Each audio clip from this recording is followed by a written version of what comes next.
दोस्तों, आज का विषय है सबका दाता राम। भगवान की जब तक मर्जी नहीं होती है, एक तिनका भी नहीं हिल सकता है, हवा के एक झोंके नहीं चल सकते हैं, संसार का कोई भी कार्य नहीं हो सकता है। और ईश्वर की जब कृपा होती है तो बिगड़े हुए सारे काम अपने आप बन जाते हैं। जा पर कृपा राम की होई, ता पर कृपा करे सब कोई।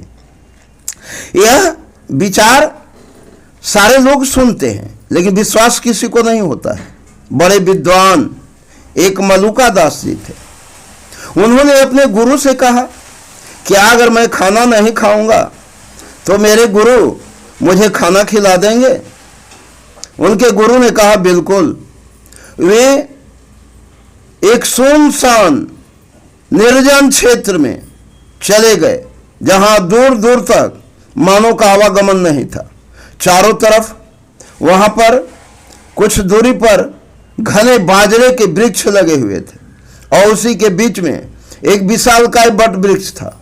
उसी बट वृक्ष के डाल पर घनी पत्तियों में जाकर छुप कर बैठ गए और मन में कहने लगे, देखते हैं ईश्वर आज मेरा आहार कैसे भेजते हैं।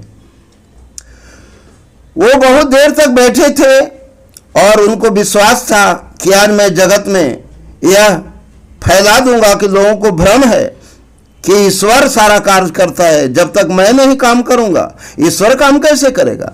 देखो, मुझे खाना नहीं खिलाया। अभी विचारों में निमग्न ही थे कि एकाएक वहां पर राजा की सवारी आ गई।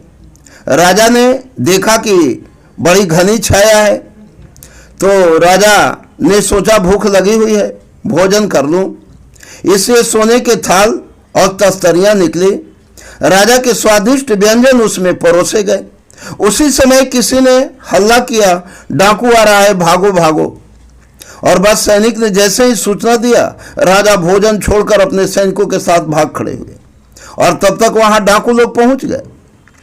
डाकुओं ने देखा, भाई बड़ा स्वादिष्ट व्यंजन परोसा गया है। डाकू के सरदार ने कहा, अरे हमें मूर्ख बनाने के लिए, हमें मारने के लिए किसी ने साजिश रची है। वह इन बहुमूल्य पात्रों में स्वादिष्ट भोजन में विष मिलाकर रख दिया है। मूर्ख डाकू होते हैं, वे आएंगे, खाएंगे और मर जाएंगे। जो विष मिलाकर खाना परोसा होगा वो भी कहीं न कहीं पास में जरूर छुपा होगा, खोजो उसे। चारों तरफ डाकू जब खोजने लगे, उन्हें दूर दूर तक कहीं कोई दिखाई नहीं पड़ा। जब पेड़ की डाल पर एक गहराई से एक डाकू ने देखा तो उसे नजर आया, दास मलुका जी नजर आए।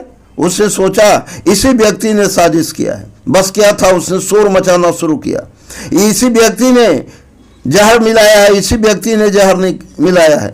डाकू के सरदार ने कहा, नीचे आओ। दास मलुका जी कुछ बोले नहीं और वो नीचे आने के लिए तैयार नहीं थे, क्यों तो अपने निर्णय पर अड़े हुए थे।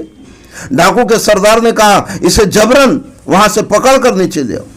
और दो डाकू गए और दास मलुका जी को ऊपर से उठाकर नीचे लाए और जबरन उनको मुंह में ठूस ठूस कर सारा व्यंजन खिला दिए। और दास मलुका जी हंसने लगे, कहीं वाह रे प्रभु, वाह रे प्रभु, आज देख लिया आपकी भक्ति। मैं जान गया कि प्रभु अगर चाहते हैं तो अपने आप सारे सुख साधन ना चाहते हुए भी उपलब्ध करा देते हैं, और प्रभु जब नहीं चाहते हैं तो सारी कोशिश करके थक जाओ, संसार में चाहे जितना भी परिश्रम करो, तुझे परिश्रम का कोई फल नहीं मिलेगा।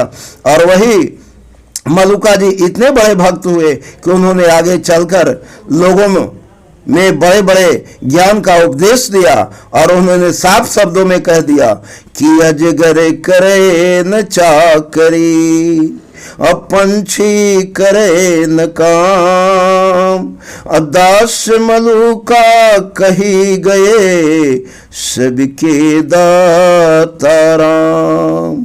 तो दोस्तों, जब तक हम भगवान पर पुनः समर्पित नहीं हो जाते हैं तो अद्यम वस्तु गोविंदम तुभ्यमेव समर्पये।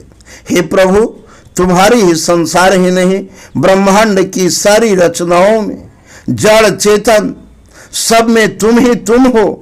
तुम ही चारों तरफ विचरण कर रहे हो, तुम ही करता हो और तुम ही भोगता भी हो।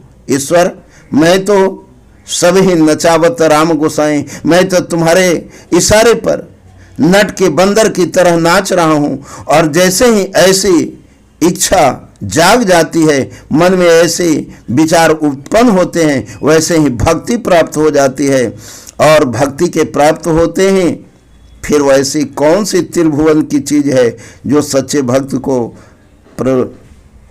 नहीं में प्राप्त हो जाता है। जो इच्छा खव मन माहे, हरि प्रसाद कछु दुर्लभ नाही। जय हिंद दोस्तों, आज इतना ही।